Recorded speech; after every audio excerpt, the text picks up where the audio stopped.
ಹಿಜಾಬ್ ವಿಚಾರಕ್ಕೆ ಸಂಬಂಧಿಸಿದಂತೆ ಮಧ್ಯಂತರ ಆದೇಶ ಹೊರಬಂದ ನಂತರವೂ ಪರೀಕ್ಷೆಗಳನ್ನು ತಪ್ಪಿಸಿಕೊಂಡ ವಿದ್ಯಾರ್ಥಿಗಳಿಗೆ ಮರು ಪರೀಕ್ಷೆಗೆ ಅನುಮತಿಸಲಾಗುವುದಿಲ್ಲ. ಏಕೆಂದರೆ ಆ ವಿದ್ಯಾರ್ಥಿನಿಯರು ನ್ಯಾಯಾಲಯದ ಆದೇಶವನ್ನು ಉಲ್ಲಂಘಿಸಿದರು ಎಂದು ಸಚಿವ ಮಾಧುಸ್ವಾಮಿ ಹೇಳಿದರು. ಪರೀಕ್ಷೆ ತಪ್ಪಿಸಿಕೊಂಡ ಮತ್ತು ಹಿಜಾಬ್ ಇಲ್ಲದೆ ಬರೆಯಲು ಸಿದ್ಧರಾಗಿರುವ ಹುಡುಗಿಯರಿಗೆ ರಾಜ್ಯ ಸರ್ಕಾರ ಮತ್ತೊಂದು ಅವಕಾಶ ನೀಡಬೇಕು ಎಂಬ ಉಡುಪಿ ಶಾಸಕ ರಘುಪತಿ ಭಟ್ ಮನವಿಗೆ ಮಾಧುಸ್ವಾಮಿ ಈ ಉತ್ತರ ನೀಡಿದರು. ಧರ್ಮಸ್ಥಳದಿಂದ ಗುಂಡ್ಲುಪೇಟೆಗೆ ಹೊರಟಿದ್ದ ಕೆಎಸ್ಆರ್ಟಿಸಿ ಬಸ್ ಮಾರ್ಗ ಮಧ್ಯೆ ರಸ್ತೆ ಬದಿಯ ಹೊಳೆಗೆ ಬಿದ್ದ ಘಟನೆ ಸುಳ್ಯದ ಸಂಪಾಜೆಯ ಗಡಿಗಲ್ಲು ಎಂಬಲ್ಲಿ ಗುರುವಾರ ನಡೆದಿದ್ದು, ಬಸ್ನ ಟೈರ್ ಬ್ಲಾಸ್ಟ್ ಆದ ಕಾರಣ ಚಾಲಕನ ನಿಯಂತ್ರಣ ತಪ್ಪಿ ಬಸ್ ಹೊಳೆಗೆ ಬಿದ್ದಿದೆ ಎನ್ನಲಾಗಿದೆ. ರಸ್ತೆಯಿಂದ ಸುಮಾರು 25 ಅಡಿ ಆಳದಲ್ಲಿ ಹರಿಯುತ್ತಿದ್ದ ಹೊಳೆಗೆ ಬಸ್ ಇಳಿದಿದ್ದು, ಘಟನೆಯಲ್ಲಿ 25ಕ್ಕೂ ಹೆಚ್ಚು ಪ್ರಯಾಣಿಕರಿಗೆ ಗಾಯವಾಗಿದೆ. ಮುಸ್ಲಿಂ ವಿದ್ಯಾರ್ಥಿನಿಯರಿಗೆ ಶಾಲಾ ಕಾಲೇಜುಗಳಲ್ಲಿ ಹಿಜಾಬ್ ಧರಿಸಲು ಅವಕಾಶ ನೀಡಬೇಕು ಎಂದು ಆಗ್ರಹಿಸಿ ರಾಜ್ಯ ಸರ್ಕಾರದ ವಿರುದ್ಧ ಇಂದು ಮುಸ್ಲಿಂ ಸಂಘಟನೆಗಳು ಕರ್ನಾಟಕ ಬಂದ್ಗೆ ಕರೆ ನೀಡಿದ್ದು, ಮೈಸೂರು, ದಕ್ಷಿಣ ಕನ್ನಡ ಸೇರಿದಂತೆ ರಾಜ್ಯದ ವಿವಿಧೆಡೆಯಲ್ಲಿ ಬಂದ್ಗೆ ಉತ್ತಮ ಪ್ರತಿಕ್ರಿಯೆ ದೊರಕಿದೆ. ಮುಸ್ಲಿಮರು ಸ್ವಯಂ ಪ್ರೇರಿತವಾಗಿ ತಮ್ಮ ಅಂಗಡಿ ಮುಂಗಟ್ಟು ವ್ಯಾಪಾರ ಮಳಿಗೆಗಳನ್ನು ಬಂದ್ ಮಾಡಿದ್ದು, ಮುಸ್ಲಿಮರ ಮಾಲೀಕತ್ವದ ಗುಜರಿ ಮಾರುಕಟ್ಟೆ, ಮೀನು ಮಾರುಕಟ್ಟೆ, ಮಾಂಸದ ಅಂಗಡಿಗಳು ಮೊದಲಾದವುಗಳು ಸಂಪೂರ್ಣವಾಗಿ ಬಂದ್ ಮಾಡಲಾಗಿತ್ತು. ಇದರಿಂದಾಗಿ ಕೆಲವೆಡೆಯಲ್ಲಿ ಸಾರ್ವಜನಿಕರು ಪರದಾಡಿದ ದೃಶ್ಯಗಳು ಕಂಡುಬಂತು. ಪುನೀತ್ ರಾಜ್ಕುಮಾರ್ ಅಭಿನಯದ ಜೇಮ್ ಚಿತ್ರಕ್ಕೆ ತೆರಿಗೆ ವಿನಾಯಿತಿ ಕೋರಿ ಸಿಎಂ ಬಸವರಾಜ ಬೊಮ್ಮಾಯಿ ಅವರ ಜೊತೆ ಚರ್ಚೆ ನಡೆಸಲಾಗುತ್ತದೆ ಎಂದು ಸಚಿವ ಆರ್ ಅಶೋಕ್ ಹೇಳಿದ್ದಾರೆ. ದೇಶಾದ್ಯಂತ ಇಂದು ದಿವಂಗತ ನಟ ಅಪ್ಪು ನಟನೆಯ ಕೊನೆಯ ಚಿತ್ರ ಜೇಮ್ ಸಿನಿಮಾ ತೆರೆ ಕಂಡಿದ್ದು, ಸಿನಿಮಾಗೆ ತೆರಿಗೆ ರಿಯಾಯಿತಿ ನೀಡುವ ಕುರಿತು ಅವರ ಅಭಿಮಾನಿಗಳು ಆಗ್ರಹಿಸಿದ್ದು, ಇದರ ಬೆನ್ನಲ್ಲೇ ಅಶೋಕ್ ಈ ಹೇಳಿಕೆ ನೀಡಿದ್ದಾರೆ.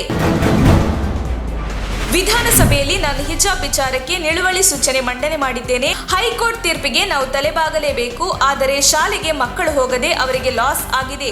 ಮಕ್ಕಳು ಮತ್ತು ಪೋಷಕರು ಲಘುವಾಗಿ ಪರಿಗಣಿಸಬೇಡಿ. ಇನ್ನು ನಮ್ಮ ಪಕ್ಷ ಕೋರ್ಟ್ ಆದೇಶಕ್ಕೆ ತಲೆಬಾಗಿದೆ ಎಂದು ಹಿಜಾಬ್ ವಿಚಾರವಾಗಿ ಎಚ್.ಡಿ. ಕುಮಾರಸ್ವಾಮಿ ಹೇಳಿಕೆ ನೀಡಿದ್ದಾರೆ. ಬದುಕಿದರೆ ಅಪ್ಪು ಹಾಗೆ ಬದುಕಬೇಕು. ಅವರು ಮಾಡಿರೋ ಸಮಾಜ ಸೇವೆ ಎಲ್ಲರಿಗೂ ಆದರ್ಶಪ್ರಾಯವಾಗಿದೆ. ಸಾಧ್ಯವಾದರೆ ಎಲ್ಲರೂ ಅವರ ಹಾಗೆ ನಡೆಯಿರಿ. ಅಪ್ಪು ಅವರು ಬೆಲೆ ಕಟ್ಟಲಾಗದಂತಹ ವಸ್ತು ಎಂದು ಪದ್ಮಶ್ರೀ ಪುರಸ್ಕೃತೆ ಮಂಜಮ್ಮ ಜೋಗತಿ ಹೇಳಿದರು. ಚಿಕ್ಕವರಿಗೆ ಆಶೀರ್ವಾದ ಮಾಡಬೇಕು, ದೊಡ್ಡವರಿಗೆ ನಮಸ್ಕರಿಸಬೇಕು.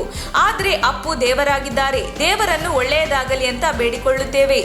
ಆಗ ಇಂತಹ ದೇವರಂತ ವ್ಯಕ್ತಿಗಳನ್ನು ಕಳಿಸುತ್ತಾನೆ. ತಂದೆ ತಾಯಿಗೆ, ಚಿಕ್ಕವರಿಗೆ ಹಾಗೂ ದೊಡ್ಡವರಿಗೆ ಗೌರವ ಕೊಡೋಣ ಎಂದು ಅವರು ಭಾವುಕ ನುಡಿಗಳನ್ನು ನಾಡಿದರು. ಬಾಗಲಕೋಟೆಯಲ್ಲಿ ಜೇಮ್ಸ್ ಸಿನಿಮಾ ಟಿಕೆಟ್ಗಾಗಿ ಮುಗಿಬಿದ್ದ ಅಭಿಮಾನಿಗಳನ್ನು ಚದುರಿಸಲು ಪೊಲೀಸರು ಲಾಠಿ ಬೀಸಿದ ಘಟನೆ ನಡೆದಿದೆ. ಬಾಗಲಕೋಟೆಯ ಶಕ್ತಿ ಚಿತ್ರಮಂದಿರದಲ್ಲಿ ಸೆಕೆಂಡ್ ಶೋ ಆರಂಭದ ವೇಳೆ ಈ ಘಟನೆ ನಡೆದಿದೆ. ಫಸ್ಟ್ ಶೋಗೆ ಟಿಕೆಟ್ ಸಿಗದವರು ಹಾಗೂ ಸೆಕೆಂಡ್ ಶೋಗೆ ಬಂದವರು ಎಲ್ಲರೂ ಒಮ್ಮೆಲೆ ಜಮಾಯಿಸಿದರು. ಜನದಟ್ಟಣೆ ಹೆಚ್ಚಾಗಿತ್ತು. ಅಷ್ಟೇ ಅಲ್ಲ, ಟಾಕೀಸ್ನ ಒಳ ಹೋಗಲು ಅಭಿಮಾನಿಗಳು ಮುಗಿಬಿದ್ದರು. ಈ ವೇಳೆ ಗುಂಪು ಚದುರಿಸಲು ಪೊಲೀಸರು ಲಾಠಿ ಬೀಸಿದ್ದಾರೆ. ಸದ್ಯದಲ್ಲೇ ಪುನೀತ್ ರಾಜ್ಕುಮಾರ್ ಅವರಿಗೆ ಕರ್ನಾಟಕ ರತ್ನ ಪ್ರಶಸ್ತಿ ಪ್ರದಾನ ಮಾಡಲಾಗುವುದು ಎಂದು ಮುಖ್ಯಮಂತ್ರಿ ಬಸವರಾಜ ಬೊಮ್ಮಾಯಿ ಹೇಳಿದರು. ಪುನೀತ್ ರಾಜ್ಕುಮಾರ್ ಅವರ 47ನೇ ಹುಟ್ಟುಹಬ್ಬವನ್ನು ಇಂದು ಆಚರಿಸುತ್ತಿದ್ದೇವೆ. ಅವರಿಲ್ಲದೆ ನಾವೆಲ್ಲ ದುಃಖದಲ್ಲಿದ್ದೇವೆ. ಅವರ ಬದುಕು ಎಲ್ಲರಿಗೂ ಸ್ಫೂರ್ತಿ. ಅವರು ಅಂಗಾಂಗ ದಾನ ಮಾಡಿರೋದು ನಮ್ಮೆಲ್ಲರಿಗೂ ಪ್ರೇರಣೆ. ಇಂದು ಅವರ ಸಿನಿಮಾ ಜೇಮ್ಸ್ ಕೂಡ ಬಿಡುಗಡೆಯಾಗುತ್ತಿದೆ. ಸಿನಿಮಾ ಯಶಸ್ವಿಯಾಗಲಿ ಎಂದು ಶುಭಾಶಯ ಕೋರುವುದಾಗಿ ಮುಖ್ಯಮಂತ್ರಿಗಳು ತಿಳಿಸಿದರು. ಮೈಸೂರು ನಿವಾಸಿ ಭರತ್ ಎಂಬುವರು ತನ್ನ ಕೈ ಮೇಲೆ ಪುನೀತ್ ಅವರ ಭಾವಚಿತ್ರ ಹಾಗೂ ಅಪ್ಪು ಎಂಬ ಹೆಸರಿನ ಟ್ಯಾಟೋ ಹಾಕಿಸಿಕೊಂಡು ಅಭಿಮಾನ ಮೆರೆದಿದ್ದು, ಅಪ್ಪು ಹೋದಾಗ ತುಂಬಾ ನೋವಾಗಿತ್ತು. ಆ ನೋವನ್ನು ಮರೆಯಲು ಈ ಟ್ಯಾಟೋ ಹಾಕಿಸಿಕೊಂಡೆ. ಅಪ್ಪು ಎಲ್ಲೂ ಹೋಗಿಲ್ಲ, ಅವರು ನಮ್ಮ ಹೃದಯದಲ್ಲೇ ಇದ್ದಾರೆ ಎಂದು ಭರತ್ ಮಾಧ್ಯಮಗಳಿಗೆ ತಿಳಿಸಿದರು.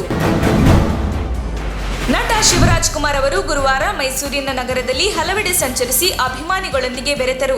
ಇಲ್ಲಿನ ಶಕ್ತಿಧಾಮ ಗಾಯತ್ರಿ ಸಿನಿಮಾ ಮಂದಿರ ಪಡುವಾರಹಳ್ಳಿಗೆ ಭೇಟಿ ನೀಡಿದರು. ಗಾಯತ್ರಿ ಸಿನಿಮಾ ಮಂದಿರದಲ್ಲಿ ನೂರಾರು ಮಂದಿ ಅಭಿಮಾನಿಗಳು ಅವರನ್ನು ಸುತ್ತುವರೆದು ಸೆಲ್ಫಿ ತೆಗೆದುಕೊಂಡು ಖುಷಿಪಟ್ಟರು.